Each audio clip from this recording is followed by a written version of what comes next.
ಶ್ರೀ ಗುರುಭ್ಯೋ ನಮಃ. ಶ್ರೀಮನ್ಮಹಾಗಣಾಧಿಪತಯೇ ನಮಃ.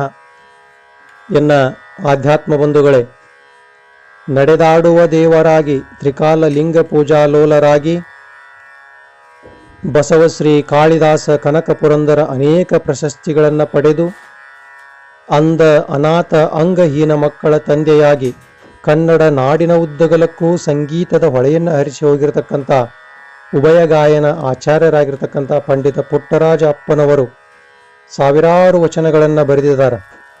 ಸಾವಿರಾರು ಪದ್ಯಗಳನ್ನು, ಅನೇಕ ಪುರಾಣಗಳನ್ನು, ಸಂಸ್ಕೃತ ಪುರಾಣಗಳನ್ನು, ಹಳೆಗನ್ನಡ ಪುರಾಣಗಳನ್ನು ಬರೆದಿದ್ದಾರೆ. ಹೀಗೆ ಪುಟ್ಟರಾಜಪ್ಪನವರು ಬಹಳಷ್ಟು ತಮ್ಮ ಕಾಯಕದ ಕೃಷಿಯನ್ನು ಮಾಡಿ ಈ ಜಗತ್ತಿಗೆ ದಾರಿದೀಪವಾಗಿ ಬೆಳಗ್ತಕ್ಕಂಥ ತಮ್ಮ ವಚನಗಳ ಸುದೆಯನ್ನು ನಮಗೆ ಕೊಟ್ಟು ಹೋಗಿದ್ದಾರೆ. ಹೀಗೆ ಇರ್ತಕ್ಕಂಥ ಆ ವಚನದೊಳಗೆ ಮನುಷ್ಯನ ಜೀವನದ ಸಾರ್ಥಕತೆ ಯಾವಾಗ ಉಂಟಾಗ್ತದೆ ಅಂತಕ್ಕಂಥದ್ದನ್ನು ಬಹಳ ಸುಂದರವಾಗಿ ತಮ್ಮ ಒಂದು ವಚನದೊಳಗೆ ಬರೀತಾರೆ. ನಾನು ಮಾಡಿದೆ, ನಾನು ನೀಡಿದೆ ಎಂಬ ಹಮ್ಮಿನ ಒಳಗೆ ಸಿಕ್ಕು ನಿನ್ನನ್ನ ನಾನು ಮರೆತೆನಯ್ಯ.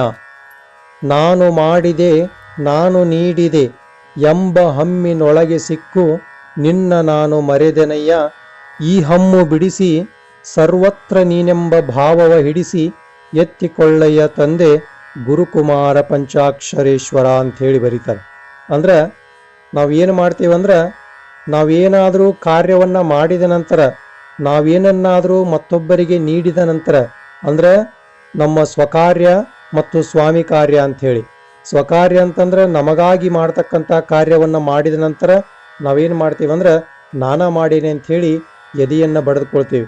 ಇನ್ನು ಯಾರಿಗಾದರೂ ಏನಾದರೂ ಸಹಾಯವನ್ನು ಮಾಡಿದ್ರೆ ಅದನ್ನು ಏನು ಮಾಡ್ತೀವಂದ್ರೆ ನಾವು ಎದೆ ಬಡ್ಕೊಂಡು ಹೇಳ್ತೇವೆ ನಾನಾ ಮಾಡಿದೆ ಅಂತೇನು. ಅದಕ್ಕಾಗಿ ನಮಗಾಗಿ ಮಾಡಿದ್ದಾಗಲಿ ಅಥವಾ ಸಮಾಜಕ್ಕಾಗಿ ಪರರಿಗಾಗಿ ಮಾಡಿದ್ದಾಗಲಿ ಇವೆರಡನ್ನು ನಾವು ಏನು ಮಾಡಬಾರ್ದು ಅಂದ್ರೆ ಹೇಳ್ಕೊಳ್ಬಾರ್ದು ಅಂತಕ್ಕಂಥದ್ದು.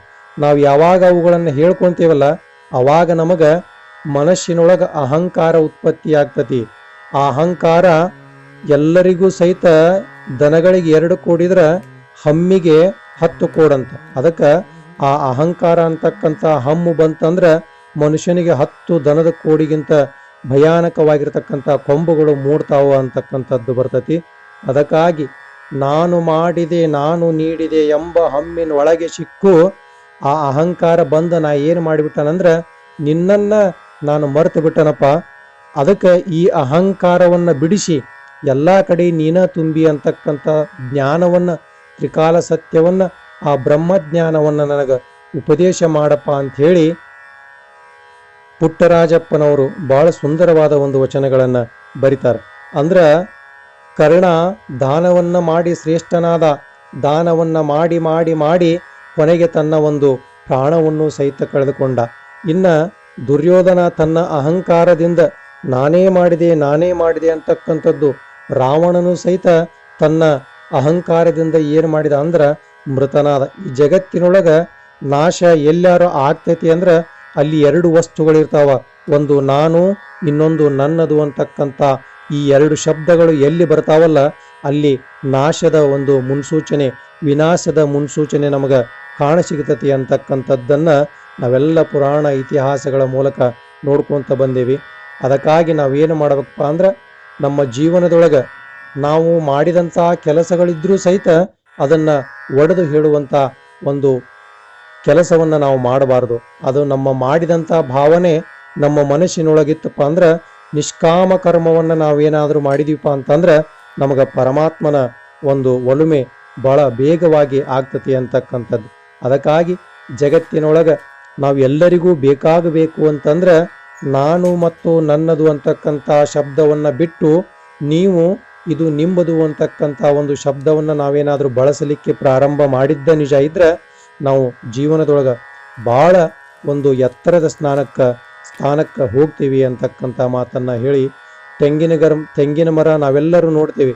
ಅದು ಮೇಲೆ ಹೋಗಬೇಕಂದ್ರೆ ಕೆಳಗೆ ಒಣಗಿದಂಥ ಗರಿಗಳನ್ನು ಕಡ್ದಾಗ ಮಾತ್ರ ಅದು ಮರ ಮೇಲೆ ಹೋಗ್ತೈತಿ. ಹಂಗೆ ನಾವು ಜೀವನದೊಳಗೆ ಎತ್ತರದ ಸ್ಥಾನಕ್ಕೆ ಹೋಗಬೇಕು ಅಂದ್ರೆ, ಉನ್ನತವಾದ ಸ್ಥಾನವನ್ನು ಪಡಿಬೇಕು ಅಂತಂದ್ರೆ ಈ ಅರಿಷಡ್ ವರ್ಗಗಳು ಅಷ್ಟಮದಗಳು ಅಂತಕ್ಕಂಥ ಒಣಗಿದಂಥ ಆ ತೆಂಗಿನ ಗರಿಯ ರೂಪದೊಳಗಿರ್ತಕ್ಕಂಥ ಆ ಎಲ್ಲ ಕೆಟ್ಟ ಗುಣಗಳನ್ನ ದುರ್ಗುಣಗಳನ್ನ ಬಿಟ್ಟಾಗ ಮಾತ್ರ ನಮಗೇನಾಗ್ತದಂದ್ರೆ ಸುಜ್ಞಾನದ ಹಾದಿ ಆ ಆಕಾಶವನ್ನು ನಾವು ಮುಟ್ಟಲಿಕ್ಕೆ ಯೋಗ್ಯರಾಗ್ತೀವಿ, ಆ ಒಂದು ಸಮರ್ಥತೆಯನ್ನ ಸಾಧಿಸ್ಕೊಳ್ತೀವಿ ಅಂತಕ್ಕಂಥ ಮಾತನ್ನು ಹೇಳ್ತಾ ಈ ನುಡಿಗಳನ್ನ ಗುರುವಿನ ಪಾದಕ್ಕೆ ಸಮರ್ಪಣೆ ಮಾಡ್ತಾ ಇದ್ದೇನೆ.